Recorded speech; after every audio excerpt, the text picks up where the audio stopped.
Great question. So the most important first strategy when meeting someone for the first time as a patient is make them feel comfortable. Sitting at the same height as the patient, not standing over them. Listening more than speaking, understanding what their concerns are, what are their pain points, and understanding how long they've had these pain points for.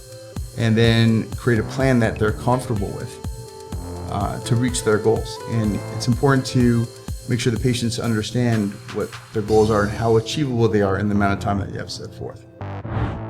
Welcome back to another episode of The Office Podcast with your host with the mostest, Jay Kuza, and myself, Nicole. And today we have with you the one and only Dr. Shapiro from Tribeca Med. Hello.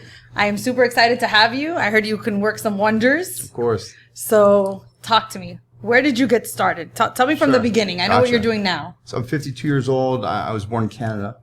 I moved to Miami Beach when I was like 4 or 5 years old. And I grew up in Broward and went to high school, Fort Lauderdale. Is like that kind of background or? Yeah. Okay, good. Absolutely. Tell me everything. Want. Yeah, whatever you want. Okay. So when I was in college, I became more interested in medical sciences, and fast forward to being done with medical school, I did my training in New Jersey, and I decided to open a practice in Tribeca, New York, at about 2007, with the idea of having like an anti-aging clinic attached to some high-end hair salons. And at that time, 2008 happened, and the economy crashed, so I decided to pack up and move back home to South Florida, where I opened an office in Fort Lauderdale. Okay, wait, take me back. You always wanted to be a doctor? Pretty much, yeah. And what made you get into this aspect of becoming? Sure. So I felt that traditional medicine, we're not seeing the results that we'd like to see. It's taking more of a reactive approach to medicine, whereas using functional medicine, anti-aging, we're able to take a more proactive approach, and we're able to get results for our patients in a much shorter period of time. Seeing less patients, focusing on them, versus seeing 50, 60 patients a day, not really getting results. So it's more of a results-driven approach to medicine. And when you were in New York, you just decided once it was going bad, you were like, I'm just going to go back home? Right. So 2008 happened. There was a big economic decline, and an opportunity to get into space in Fort Lauderdale that was relatively inexpensive, close to where I grew up, and to restart. So that was like my first exposure to the difficulty of starting a business, because we're physicians. Right. We don't have the business acumen to get started and move in the right direction. So it's been a learning curve. What's been the biggest learning curve? So moving to Miami, dealing with employees. I think that's been the biggest one. Okay, tell me. Sure. So it's so my advice is to not cut corners. You really want to do your research. It's important to have a strong foundation in terms of employees. And when I first started, I'd cut corners, get advice from friends of who they thought I should employ, and that always ended up being a very costly mistake that led me to reevaluate how I employed people. And then, how do you employ people now? So now, with the help of my wife who runs the practice. Smart man. Absolutely, for sure. We really look for employees based on their background, a strong interview to understand how mature they are. We're less interested in if they have medical experience. I'm more interested in if they're driven as people, and if they realize the opportunity they have in front of them to work with us. And those are the best employees to have, those that are engaged in the process and are committed to the growth of the practice. I love it. Yeah. And when you find those those employees, you really need to invest in them. Make sure they're happy financially, make them part of the team. And that's really where we see the success, the synergy of employees being engaged and us, the physician, as well. Do you feel that employees make your clients happy? Like, do you 100%. feel? So, it's about the user experience, the patient experience, from the phone call initially to having them come in. I spend a lot of time educating the employees how to talk to the patients in terms of the medical lingo, what we do. And I find that the more the employees understand what we do on a higher level than just answering the phone, we get a stronger retention from the patients to come in from a phone call, which is great. And an upsell, I assume. For sure, 100%. Absolutely, right. I love it. Sure. Okay, any other big hiccups in entrepreneurship? Because you're a doctor, and that's really rare. So the other one was in terms of revenue generation. I think the physician should focus on being the doctor, not handling everything. At the beginning, I tried to cut corners I would handle also the sale as well, and I thought that was a big mistake.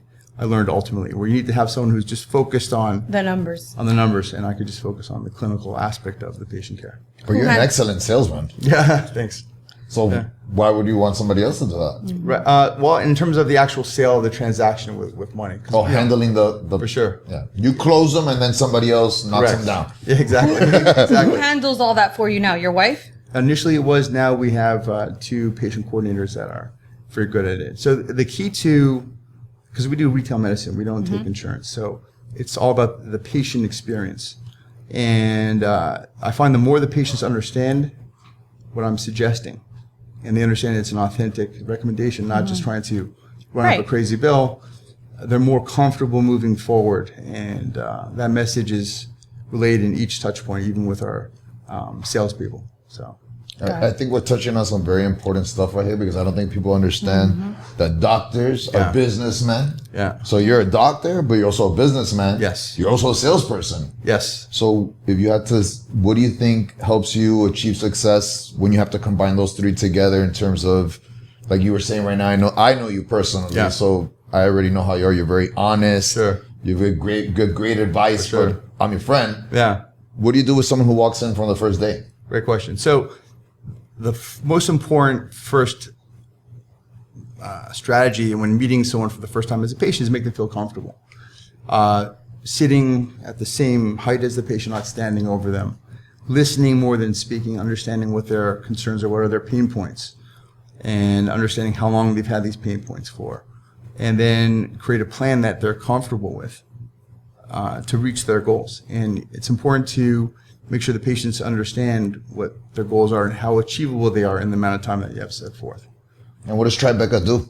So we're an anti-aging functional medicine clinic focusing on integrating the proactive nature of functional medicine with internal medicine. There's a strong anti-aging part of the practice as well, focusing on injectable-based procedures. You would make me look 10 years younger? You're already looking 10 years younger. You're gorgeous. Thank you. See, Good salesperson. Exactly. Yeah, that was good. That was really good. But what do you do? Like if my under eyes, like I go in there and I'm like, Right. hey, I want to Sure. look 10 years younger. Right. So my first question would be, what are your concerns? I want to look 10 years younger. That's our goal. Great. Yes. And I'd ask you, where specifically? I don't want a wrinkle. Gotcha. I don't want you to be able to tell I'm past 30. Of course. Great. You can make that happen? Of course we can. For sure. So, there's 2 approaches. There's a surgical approach, the non-surgical. I'm not a surgeon, I'm an internist, so we focus more on the non-surgical approaches to facial rejuvenation, for example. But would we do more like lab work or is it more like injectables? Like, is it like... Great question. So it's a combination, right? Okay. So a quicker fix would be an injection like Botox or dermal fillers, where you see a result in a short period of time, and that's more of a superficial approach to anti-aging. But the bulk of the practice is the functional medicine, and that's focusing on fasting blood work, on EKG, in-body composition analysis, and identifying the For focus. like my hormone levels, Correct. my vitamins For sure, intake. for sure. Okay. Identifying metabolic dysfunction. Like there's 5 benchmarks I look at. Number 1 is to optimize your free testosterone level. That's super important for men and for women. I was going to say for women as well. I wouldn't know that, so that's Absolutely, why I it's asked. huge. Either doing it naturally or with the help of testosterone. Number 2 is to optimize your ability to make what's called insulin-like growth factor 1, IGF-1. Super important for maintaining a higher metabolism, and for women, Burn more fat. burn more visceral fat, better recovery from exercise, makes the skin look more elastic and youthful. And is that like when you check that, is there something you give them if they're low on that? For sure. So first we want to identify why those are the issues, right? And then there's we do what's called a GI map stool test that identifies gut inflammation, which is a big part of this. A lot of inflammatory processes that go into the bloodstream that affect how the hormones work, that inflammation typically stems from the gut. And we use this test called the GI map, and it looks at the DNA components of different microbes in the microbiome, which is the global community of all the microorganisms in the gut. And if they're imbalanced or dysbiotic, that imbalance can lead to inflammation that goes into the bloodstream from the gut. And that can trigger everything from the hypothyroidism or insulin-resistant diabetes, weight gain, brain fog, estrogen dominance in women. These are all things that we look at. The key is to find the root cause. Estrogen dominant.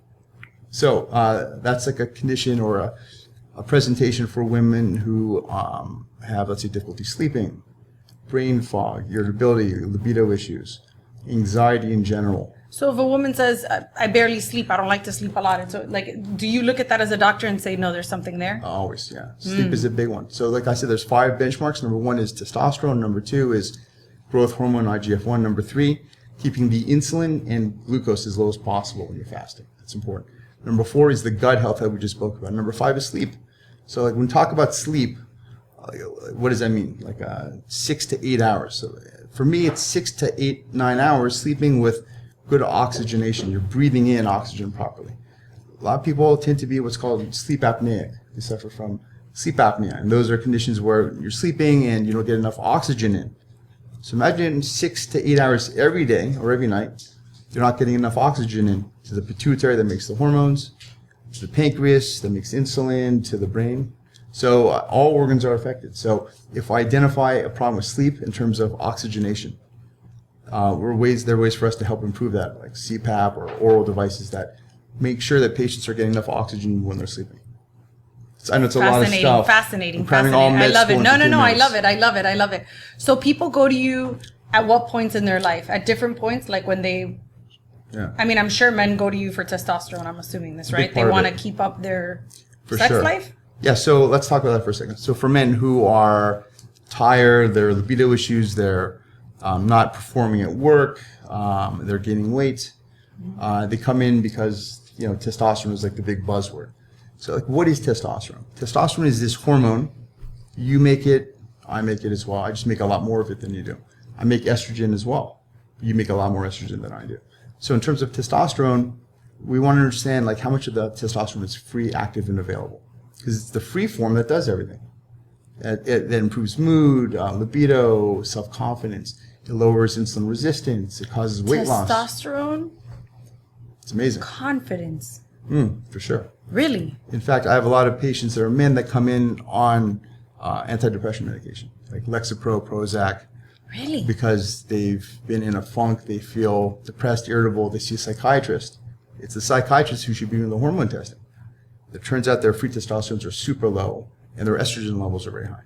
So by simply just increasing testosterone and lowering the estrogen in a man, improving the testosterone to estrogen ratio, it's like a different story. I mean, I'm able to get patients actually off of the Lexapro. That's going to be the second date situation. All women should be like, you got to go to Dr. Shapiro. Yeah. I'm serious. You know what I mean? Because this makes so much sense to so many things. It's amazing. Yeah. Instead of like the quick fix for medication, let's find the root cause. What's causing the issue? So that was your burning desire. It sort of evolved over time. I was initially interested in the superficial component of anti-aging, from Botox, dermal fillers, different laser procedures. I find that to be not very fulfilling ultimately in the long run. I felt there was a deeper need for changing people's lives. Yeah, you can see more that. like on a more sustainable level, over a long period of time. How long do your patients stay with you?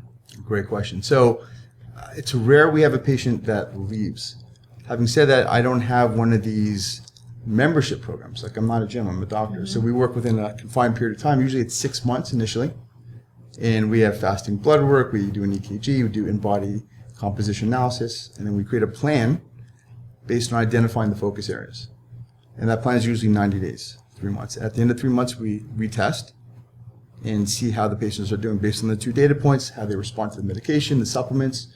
And do they ever have to get off the supplements? Great question. Depends if they have a reaction to it. Some patients are sensitive to certain types of supplements, or the supplements that we initially chose aren't strong enough. I'd rather take start low and go slow in an overabundance of caution. You don't want to blast somebody with too much of something. Is there side effects? Like, is it one of those things, like, when guys do steroids, they get what is it, roider rage or Roid something? rage, Like roid rage, right? Like, does that happen with testosterone medication? I'm assuming it does, but I want to ask you. So, like, what causes that?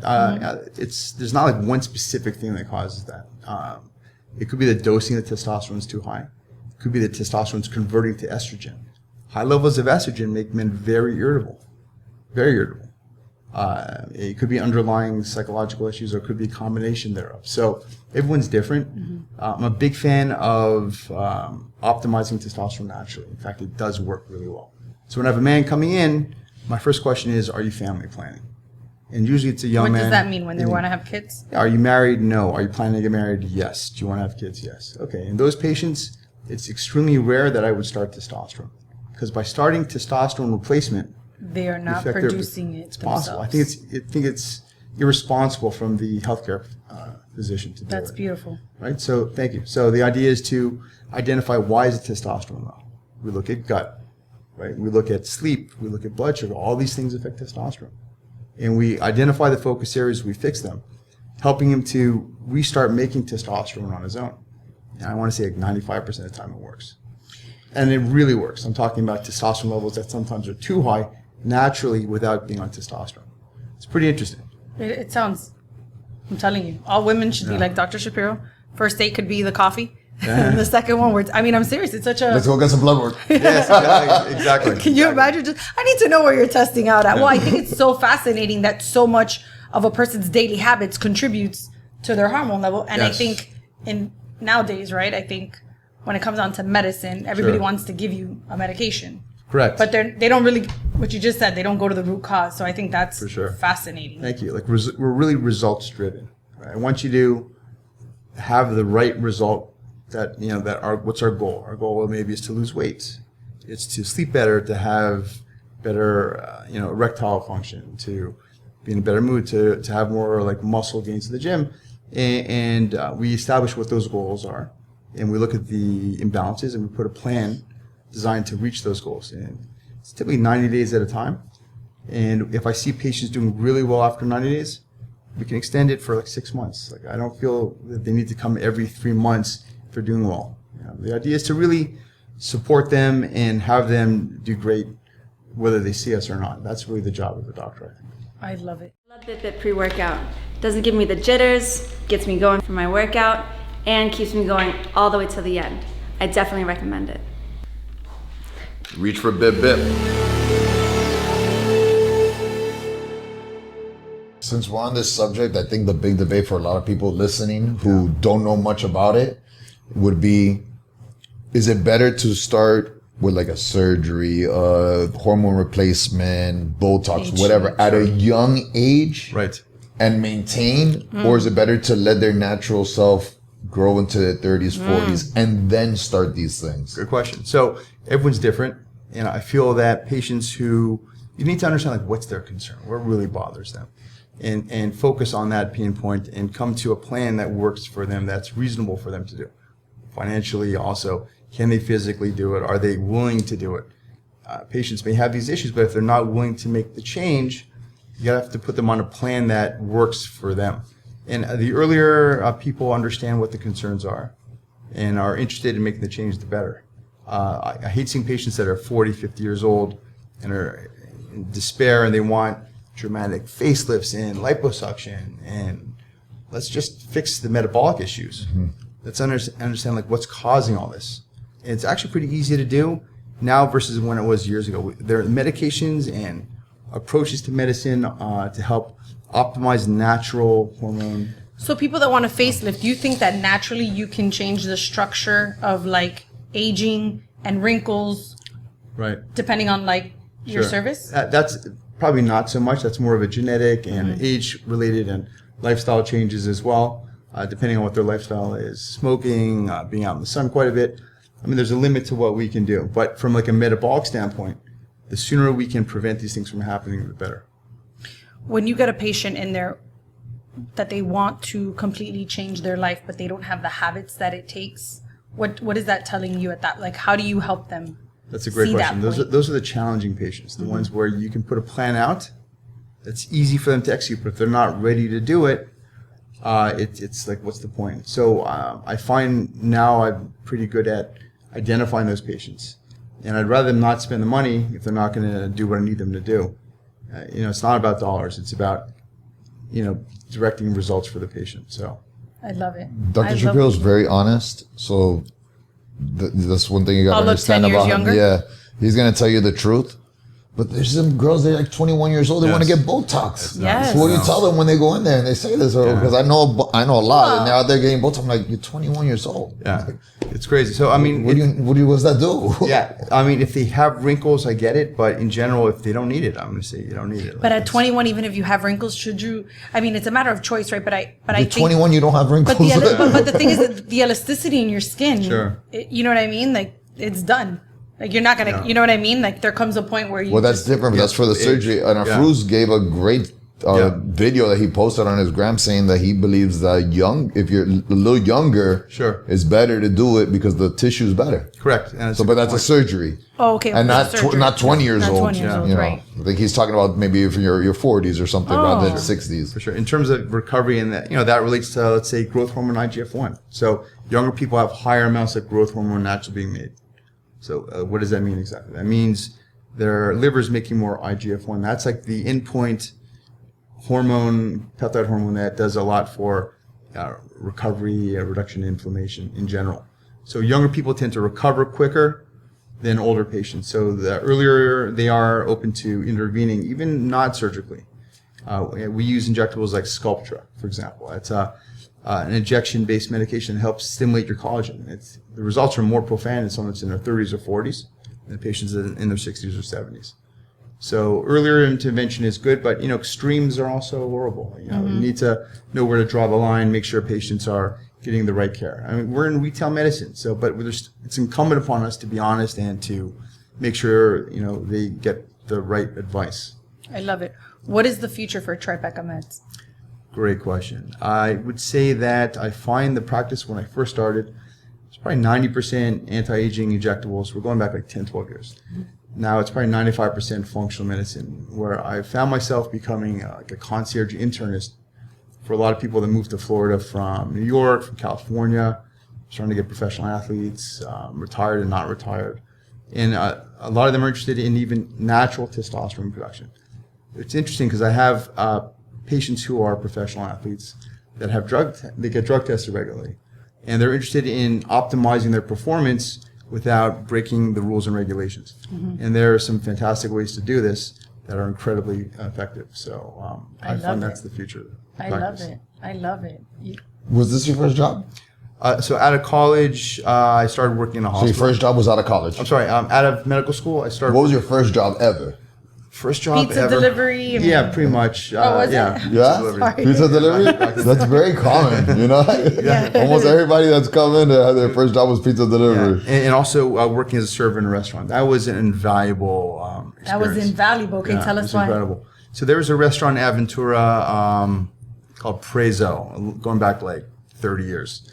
And it was like the first like cool restaurant outside of Miami Beach, and in Aventura, which is a relatively newer area. And it was my first experience with dealing with all kinds of personalities and understanding the importance of logistics and what to put in orders and when and how to deal with people. And I realized at that point I was very good at interacting with people. I was a people person, like a schmoozer, but in a good way, not like a bad absolutely. way. Still are. Exactly. So, and that was a fantastic 2 summers where I was learning how to interact with people from all kinds. And that was like my first introduction to, I think I'm good in front of, let's say, an audience or dealing with patients versus like in the back of an office, per se. Invaluable. So, because we feel like a lot of people nowadays, young people, because of Instagram, TikTok, and stuff like that, they don't want to take these beginner jobs. Hard roads. Because they feel like maybe someone finds out on the gram. I'm assuming, right? It doesn't have the glitz and the glory. You want a quick But fix. how important was that server job for your future?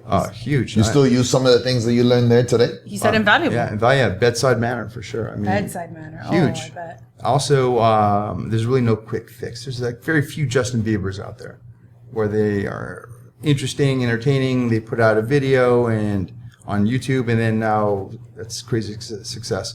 Unfortunately, that's been glamorized so much that the majority of young people won't have that opportunity. They strive for that.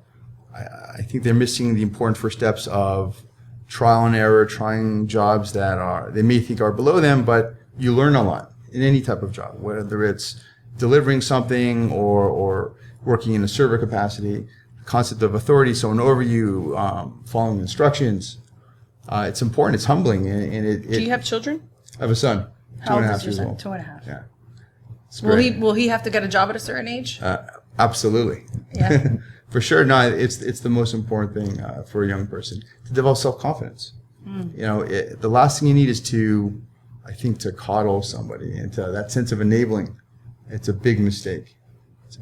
So understanding like the progress, how he's doing, and then give him a little more independence. And at some point, make him feel that he needs to go out and work to understand what it's like to interact and be responsible and have responsibilities and be held accountable for your actions. Do you think there's a difference between workers in New York and workers in Florida? 100%. And what is it? It's crazy. So there's like the Miami experience when dealing with employees. it's unbelievable. It's so embarrassing. Talk about that. It's embarrassing for sure. It really is. Because the first was New York. It's incredible. I mean, so you're up in New York, New Jersey. It's a much more, back then, it's pre-COVID. Much more serious environment. There's like an electricity to being in that environment. Just not very laid back, very gringo, I guess, for lack of a better word. Can I say that? Is that too PC? No. All right, identify as a gringo. I guess. No, you're fine. Right. So, where you can. He's basically saying Hispanics don't got good work ethic. No. Because New York is a different culture. different. This is a Latin, different. very Latin here. Very Over Latin. there, it's not. But you Not would at all. think that considering it's a Latin base and we come Right. from immigrants, there's that work ethic in these young kids nowadays. Not so much. No. But we're in Miami. Yeah. You'll So Miami have that thing. in other cities, Yeah. Texas, Yeah. stuff like that. But I agree. here, no. And Jay's right, because I have a ton of patients that are Cuban from like West New York, New Jersey, Dominican from New York, Washington Heights, that moved down here, and it's a very different experience for them. They don't feel integrated because they've grown up, yes, being Latin, but in the Northeast, come to South Florida or specifically Miami-Dade County, it's a very different experience. Hard for them to interact, and I think it's more the area than anything else. Really? Yeah, for sure. That is sad. Yeah, because Nicole was surprised she was on a yacht party supposedly this weekend. There was like 40 models there. Okay. And none of them really had real jobs, No. For sure. They're hoping I to. asked 6 different women what did they do for a living. No one had a job. Scary. I mean, if you think about it, I mean, that's happening. Beautiful. Not 19, 20-year-olds. I mean, they got to Yeah. be 25 plus. Nobody had a job. Right. Hoping that that's enough for it to take them to the next level. But they look great. So I'm like, well, how'd they buy the bathing suit and the makeup and the bag? And I'm just That's- looking at them like, what? Like, that's definitely But you interesting. haven't had a job in a long time, or I don't work. that's the difference between Miami and New York. Yeah, In New York, you see the same woman, but she'll have a... hustling. She'll have a job. Yeah. She's Hustling, hustling. For sure. And hustle not in a bad way. Like, No, I mean, no. working. Yeah. Working, yeah. It's all about the hustle. I mean, for everybody. I mean, it's life is sales. If you're not selling what you do, who you are, and I don't mean selling in like a Sleazy way, right? sleazy way. I mean, I it's love sales. I how think it's, you contribute to society, right? And that's what it's all about. To sit back and the sense of entitlement that we see in young people, it's sad to see. I love that you have that approach because it tells me how good your staff must be. Amazing. And I'm sure it's hard to have that camaraderie and kind of get it together because For sure. it takes a lot of hiring, but I think that's really commendable. Thank Because you. when I go somewhere for anything, Yeah. I happen to always look at their staff. It tells me Sure. everything about the entire place. I How mean- people conduct their lives For sure. comes out. Agreed. I mean, my staff, like our core, I want to say they've been with us for 6, 7, 8 years. That's amazing. Miami, 6, 7, 8 years. That's amazing. Tremendous, yeah. That's a 15-year thing here. Yeah. Huge. Well, before that, it was high turnover. I wasn't thinking to find people the right way. I was trying to cut corners so much. I think a big step was when my wife decided to join the practice. She's a nurse practitioner, trained at University of Miami and was Love working it. at Baptist at the time. And that really set us in the right direction. So it allowed me to just The focus. stability. Stability, yeah. I mean, someone Well, else the who's She family. took over it. huge, Yeah. for sure. How did She's the boss. She's the yeah. boss, How yeah. do you guys like working together? I love it. I'm like a puppy dog. It's great, you know. Yeah, he's happy. Yeah, I'm happy. That's beautiful. Yeah, my wife's more like, tough. Hands-on. We call her the hammer. Yeah, she's East European. She's from Russia originally. She's very Hammer. serious. I know, I was like the hammer. Right? It's like we're living Rocky IV, you know. That's really good. Totally. To wrap it up, something that you said that got my Sure. attention that I think was very important was when you said you invest in your employees, and I've seen them. Sure. They are happy, and Yeah. they are the same people. The place sure. is always clean. Yeah. It's nice. The mood is great. They're Thank you, man. amazing. Yeah. So when you said invest in them, what do you mean? What did you do? You invested into them? For sure. So, first of all, my time. We have, and I'm not looking for people that have the experience of working out for other doctors' offices. I'm looking for something, a personality trait that someone that has interest and is driven. And when I notice we have those employees, I spend a lot of time educating them on what we do, not just who I am, where I'm from, and on a much deeper level, like what is testosterone, like how long the programs are, like why do we do this, why do this. We round on the patients together, and I spend Teaching them the products. the products, exactly what each thing does. So like when someone calls and they talk to our 3 staff members that handle that, they talk with such authority that it's immediate confidence to the person who's calling that this is the right place to go to. Because everybody's informed. For sure. That's And also the respect, it's not like I'm above, even though I'm the boss, but, we working as a group, and I'm always interested in hearing their ideas, what's working, what's not working. We have weekly team huddle meetings, which is important for camaraderie, that kind of stuff. I love it. It's important that everyone feels that this is their home, this is where they work, this is a big part of their life, not just a job. I can't quantify how important that is. That translates to the reviews that we get, the patients that we get from those reviews, the referrals, and it's a team effort. It's not just me. It's me with my wife, Ekaterina, sort of curating the whole team and the team members being involved. It's great. I love it. Well, I can tell you firsthand that if you guys have not been to Tribeca, you need to go over there, check them out. They're on Miami Beach. Because look, how old are you, Jay? Dr. Shapiro's amazing. How old are you? I'm only 29. And I think you picked up a new client here, by the way. For sure. But you have to come check them out. These guys are amazing. Shapiro's Thank you. amazing. He's honest. He's going to take care of you. Yes. I love him. This is my brother right here. Absolutely. You're in good hands. Yep. And thank you so much for being Yeah, part of thank you our so little much. podcast here.